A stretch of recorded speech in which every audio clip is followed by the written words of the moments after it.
Bem-vindo a Montserrat. Somos uma família que ama Jesus e ama pessoas, que multiplica discípulos que vivem restauração com transparência e acolhem com graça e amor. Somos uma família onde é proibida a entrada de pessoas perfeitas e que sempre tem espaço para quem deseja conhecer a Deus e fazer a sua vontade, vivendo um amor que não para, mas multiplica.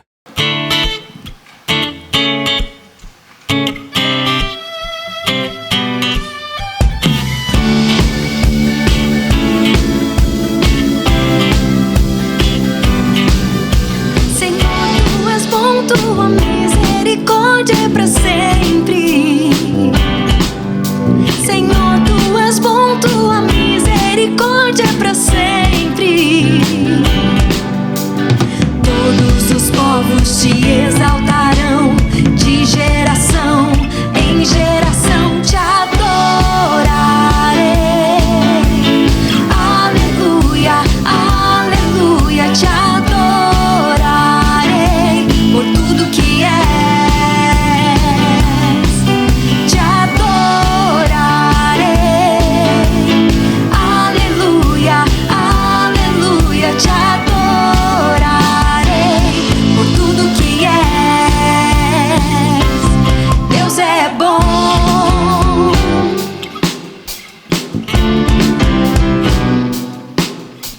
Senhor, tu és bom, tua misericórdia é pra sempre.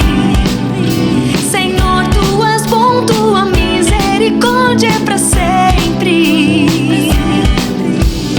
Todos os povos te exaltarão, de geração em geração te adorarei. Aleluia, aleluia, te adorarei. Por tudo que és, te adorarei. Aleluia, aleluia, te adorarei. Por tudo que és.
Olá, igreja, meu nome é Ranulfo.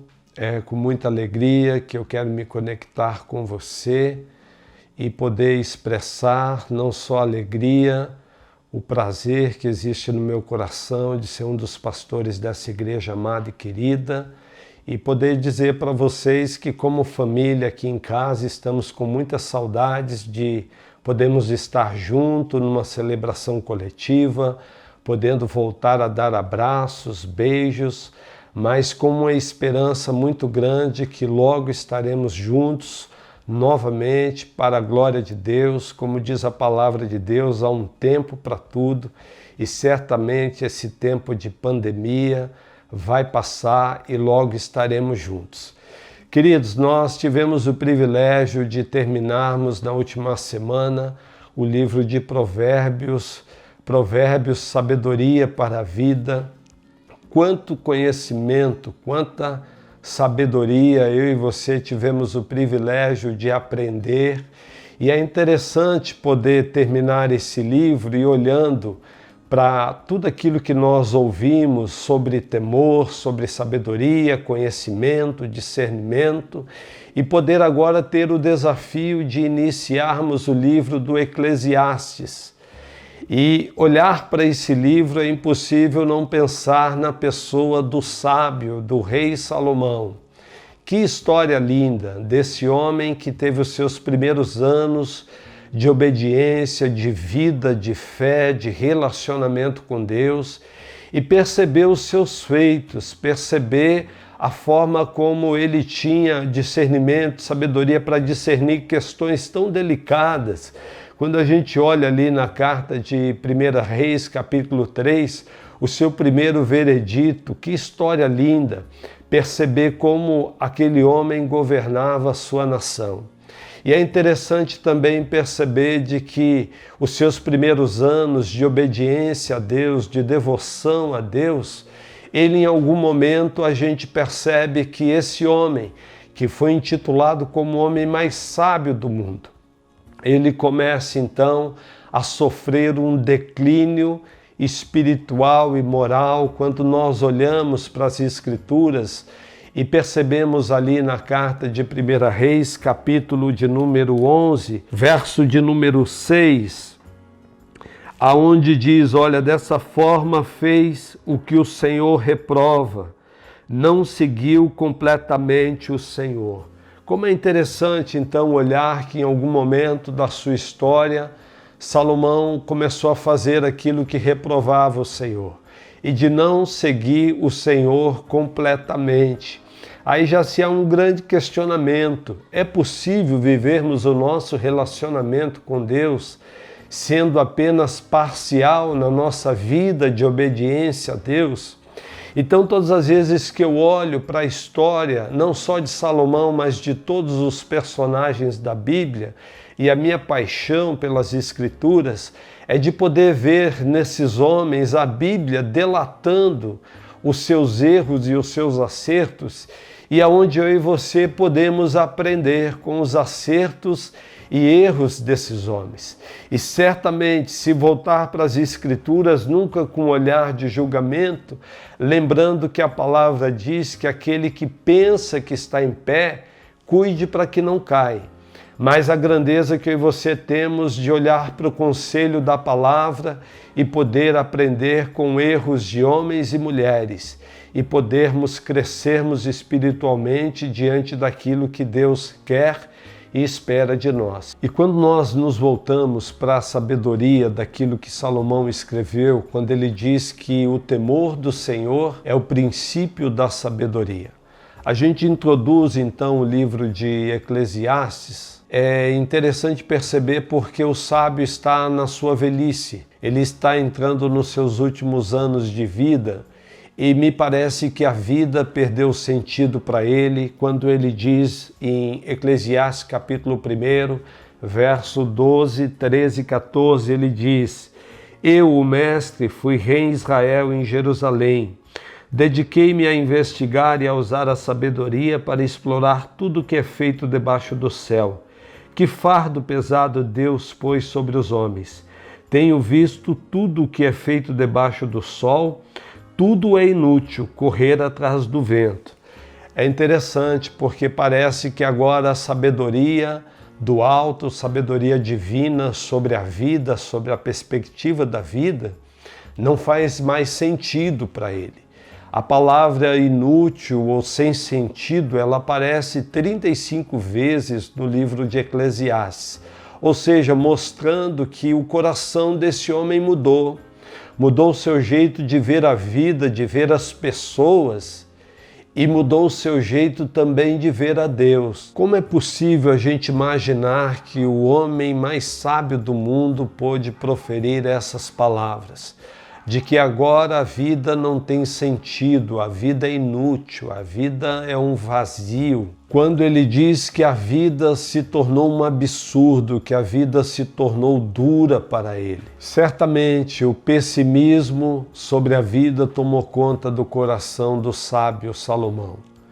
Ele não via mais a vida com significado, agora a vida para ele se resumia no aqui e agora. Não tinha perspectiva de uma vida eterna.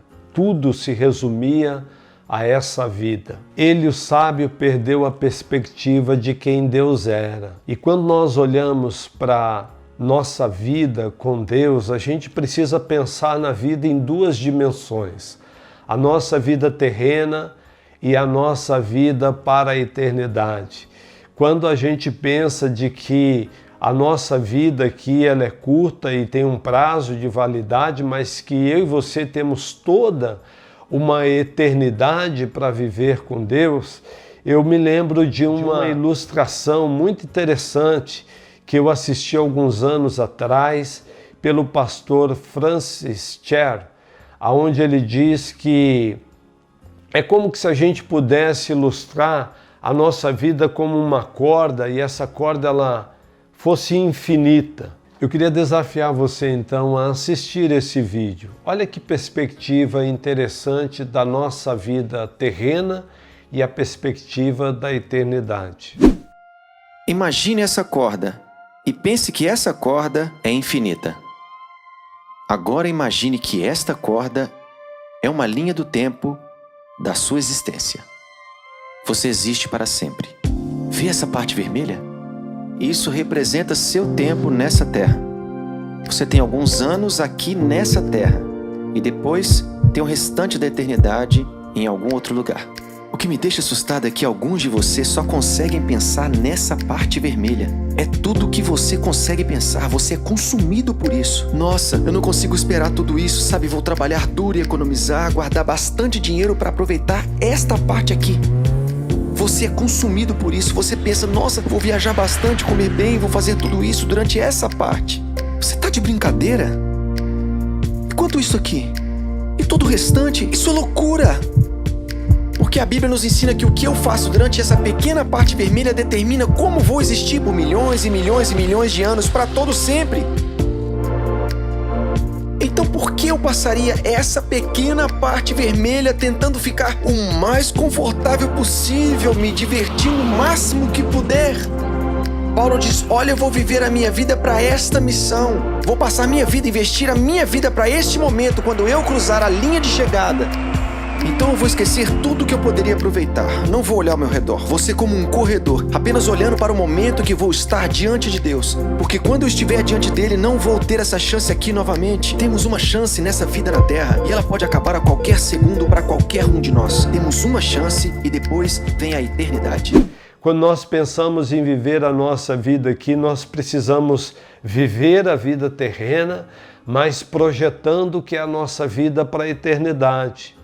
Vivendo à luz daquilo que Paulo escreveu aos Filipenses, de que uma coisa faço, me esquecendo das coisas que para trás ficam, olhando para o futuro, para as coisas que estão diante de mim. Olhando para a vida do sábio, parece que essa sabedoria de olhar a vida não só no tempo terreno, mas olhar a vida também com a perspectiva da eternidade, ele perdeu isso de vista. Então toda a sabedoria acumulada e vivida na sua vida terrena não fez nenhuma conexão com a sua vida para a eternidade. Quando a Bíblia nos lembra que eu e você vivemos nessa terra como peregrinos, que estamos nessa terra de passagem. Quando lembramos que Deus tem propósitos eternos para a nossa vida, que o Pai, o nosso Pai de amor, Ele não nos criou para um propósito somente terreno, mas Ele nos projetou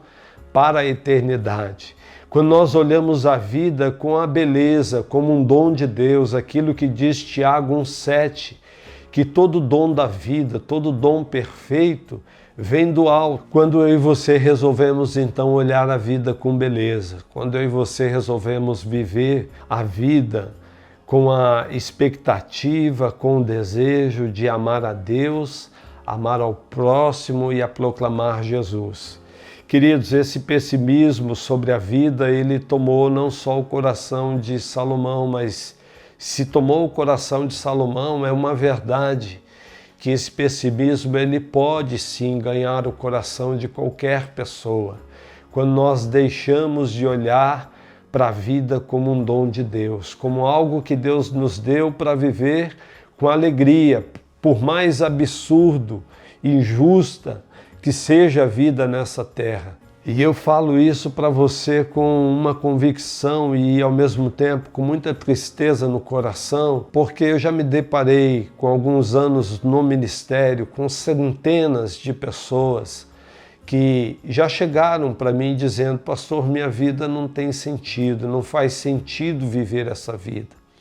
Pasme, mas pessoas dentro das nossas igrejas, pessoas que professam a fé em Jesus, mas que certamente às vezes está vivendo a sua vida e não a vida que Deus projetou para ela ser vivida. É possível vivermos essa vida sim, perdendo a perspectiva da eternidade, perdendo a perspectiva de quem é Deus para a nossa vida. É possível viver essa vida imaginando que ela se limita a esse tempo e espaço. Uma outra expressão usada pelo sábio Salomão sobre a inutilidade da vida, sobre o vazio da vida, ele usa 29 vezes a expressão debaixo do sol, demonstrando que a vida nesse tempo terreno, ela é dura, ela é absurda, ela é injusta, os prazeres são momentâneos, o trabalho é duro. Ele esperava satisfação completa, recompensa pela vida debaixo do sol. Ele esperava justiça pela vida debaixo do sol. Mas quando eu e você olhamos para aquilo que o pecado promoveu no mundo, certamente eu e você vamos ter que conviver com as injustiças da vida. Porque nós temos o maior modelo de injustiça, que foi o que foi feito com o nosso Senhor Jesus. E todas as vezes que nós lidamos com as injustiças da vida, a gente devemos pensar e refletir que essas injustiças, elas servem para modelar o nosso caráter, a nossa imagem, a semelhança de quem é o nosso Senhor Jesus, de sermos mais parecidos com Ele. Mas quando nós olhamos a expressão do sábio, a sua indignação no livro do Eclesiastes, capítulo 2, no verso de número 21, ele diz: pois um homem pode realizar o seu trabalho com sabedoria, conhecimento e habilidade, mas terá que deixar tudo que possui como herança para alguém que se esforçou por aquilo. Isso também é um absurdo, é uma grande injustiça. Ele reflete, ele fala de que a vida se tornou injusta para ele. E eu acho que aqui tem um grande aprendizado para nós, a nossa maneira de olhar a vida e mudar a nossa ótica, de olhar para a vida como uma grande bênção de Deus. Olhar para o nosso trabalho como uma grande bênção de Deus, porque é por meio dele que nós colocamos o pão nosso de cada dia na nossa mesa. Quando trocamos a alegria pelos murmúrios, quando deixamos de celebrar um bom churrasco em torno da mesa com amigos, com pessoas que amamos, quando deixamos de chorar com os que choram, quando deixamos de repartir o pão nosso com o necessitado, Quando olhamos para a vida e não percebemos que isso é uma beleza da vida, uma dádiva de Deus, certamente eu e você não estamos distantes de olhar a vida ou pensar na vida com o pessimismo que pensou o sábio Salomão. Quando não celebramos a conquista de um trabalho, uma graduação, a chegada de um filho, quando deixamos de celebrar a vida e tudo aquilo que Deus tem nos entregado para viver nessa terra. O sábio perdeu o verdadeiro significado da vida debaixo do sol, porque o nosso grande desafio é vivermos debaixo do sol, mas pensando na eternidade. É interessante poder olhar uma revelação no livro do Apocalipse, capítulo de número 21, onde ele diz: vi a grande cidade santa, a nova Jerusalém, que descia dos céus da parte de Deus, preparada como uma noiva adornada para o seu marido. E aí o verso 4 diz: ele enxugará dos seus olhos toda lágrima, não haverá mais morte, nem tristeza, nem choro, nem dor, pois a antiga ordem já passou. Olha que interessante o verso de número 23, quando ele diz: a cidade não precisa de sol nem de lua para brilharem sobre ela, pois a glória de Deus a ilumina, e o Cordeiro e a sua candeia. Queridos, que lindo é essa revelação da palavra, da gente olhar que por mais que esse sol que brilha, esse sol que eu e você usufruímos como qualidade de vida nessa terra, a Bíblia está falando de uma nova cidade, está falando da eternidade e está falando de uma cidade onde a necessidade da luz do sol não é mais necessária, mas que lá eu e você, nós vamos conviver com a luz da glória de Deus, a luz da glória do Cordeiro. Um outro ensino dito pelo sábio também é sobre a questão do nosso tempo, que há um tempo para tudo. E é interessante pensar nisso, de que a nossa vida tem um tempo debaixo do sol, e que eu e você, nós temos um prazo de validade nessa terra.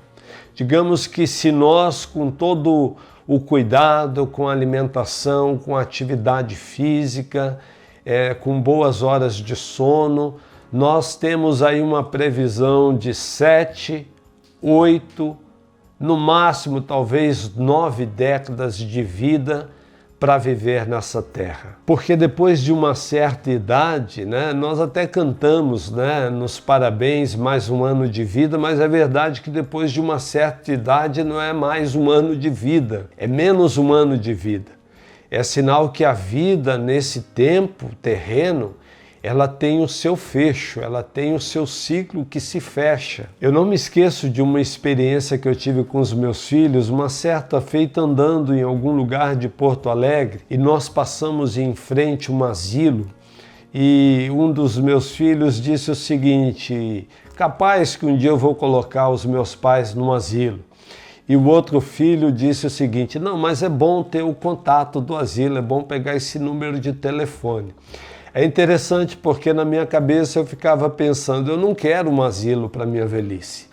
Eu não quero ter que também depender de filhos na minha velhice.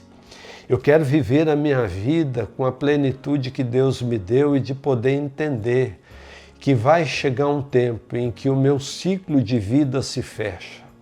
Assim deveria ser a nossa reflexão sobre a vida. O que estamos fazendo com esse tempo curto que temos nessa terra para viver diante de Deus e das pessoas com quem amamos? Será que estamos vivendo a vida com uma missão de amar a Deus, amar ao próximo e proclamar Jesus? Então, como viver os melhores últimos anos da nossa vida e da nossa história nessa terra? Eu quero desafiar você a viver o melhor do seu cotidiano, do seu dia.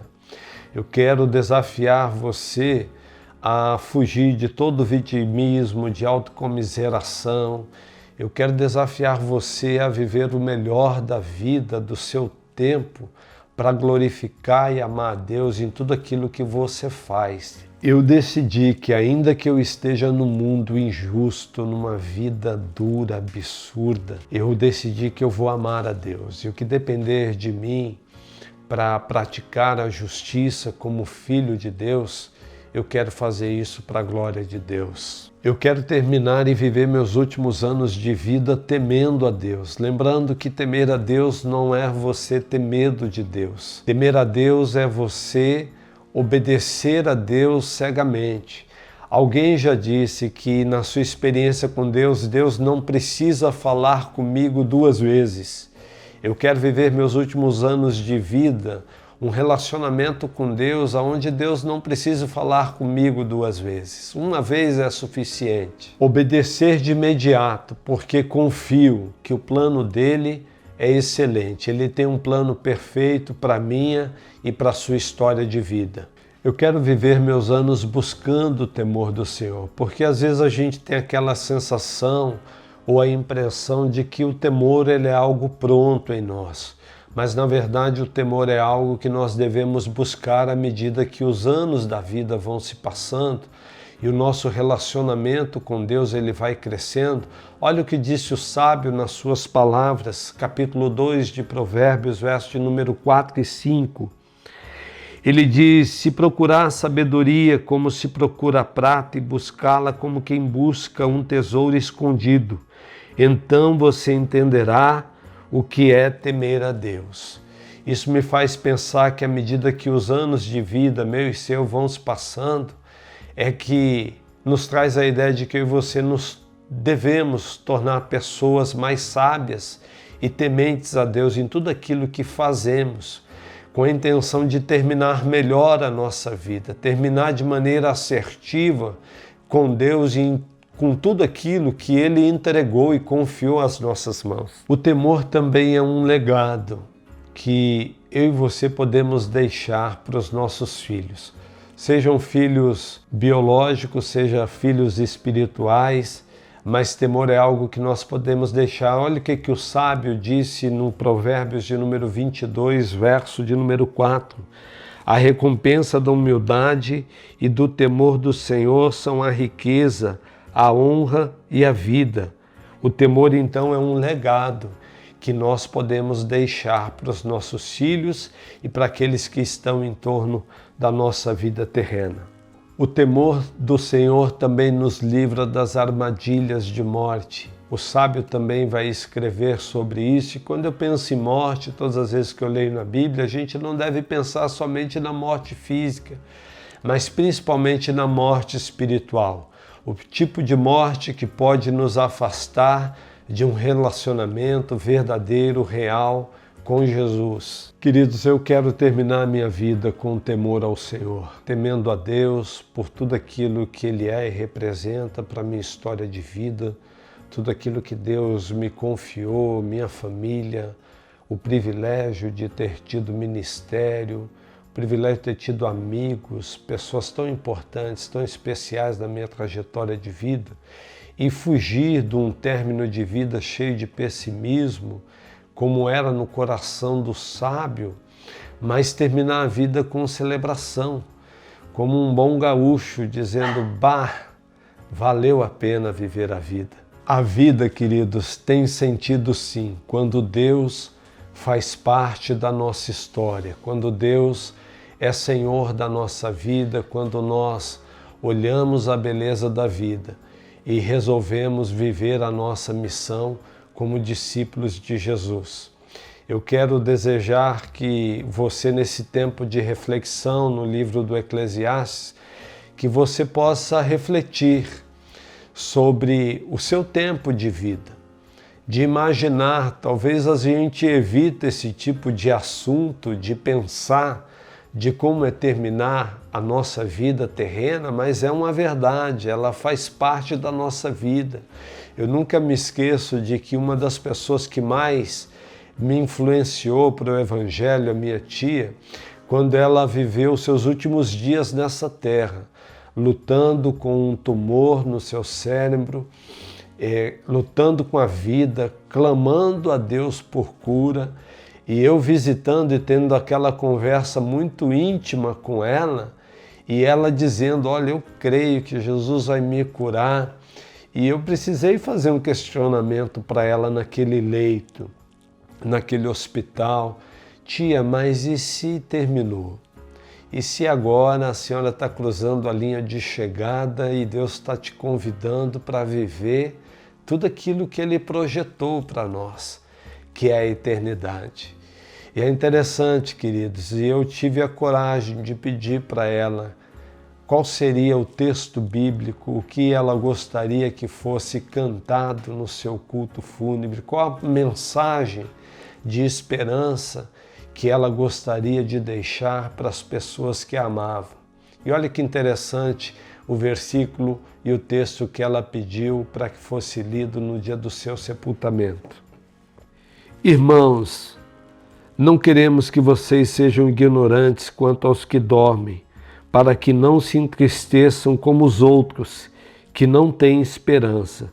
Se cremos que Jesus morreu e ressurgiu, cremos também que Deus trará, mediante Jesus e com Ele, aqueles que nele dormiram. Que palavra de esperança! Terminar a vida com a esperança de que a morte física não é a última etapa da nossa vida, mas que nós temos toda uma vida para viver a nossa eternidade com Deus. Eu não sei se você já pensou nisso, se você tem algum cântico, algum texto, alguma palavra da Bíblia que pudesse resumir os seus últimos anos final. Eu tenho um que eu quero repartir com você. Eu já estou sendo derramado como uma oferta de bebida, e está próximo o tempo da minha partida. Combati o bom combate, terminei a corrida e guardei a fé. Agora me está reservada a coroa da justiça, que o Senhor, o justo juiz, me dará naquele dia, e não somente a mim, mas também a todos os que amam a sua vinda. Que Deus nos dê essa graça de poder viver esse tempo terreno, longe de qualquer pessimismo, conectados com a fonte. O temor do Senhor é aquilo que nos faz estar conectados com a fonte, mas terminar a vida com uma consciência de que a nossa história, a nossa missão nessa terra, ela foi cumprida para a glória de Deus Pai, Deus Filho e Deus Espírito Santo. Eu quero orar com você nesse tempo tão desafiador, de olhar para o mundo, o seu pessimismo, mas olhar para a nossa história, para a palavra, para a esperança viva e crer que Deus tem um futuro, tem planos sobremodos excelentes para a minha vida e para a sua história.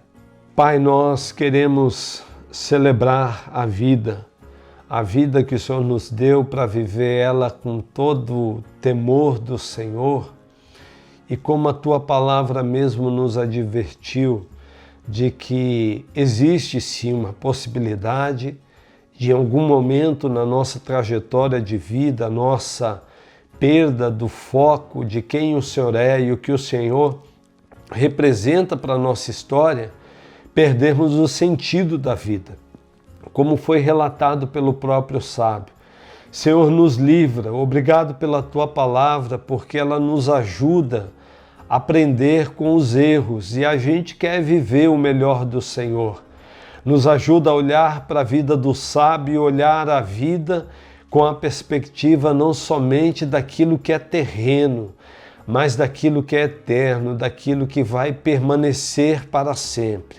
Pai, guarda o nosso coração, guarda a nossa vida, que todo pessimismo ele seja substituído pela esperança, pela palavra viva do Senhor em nós, que nos traz renovo, cura, transformação, restauração.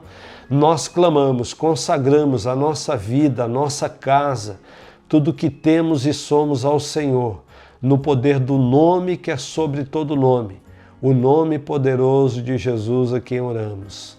Amém. Que o seu propósito de vida em Jesus te sustente para seguir compartilhando amor, fé e esperança. Que Deus te abençoe.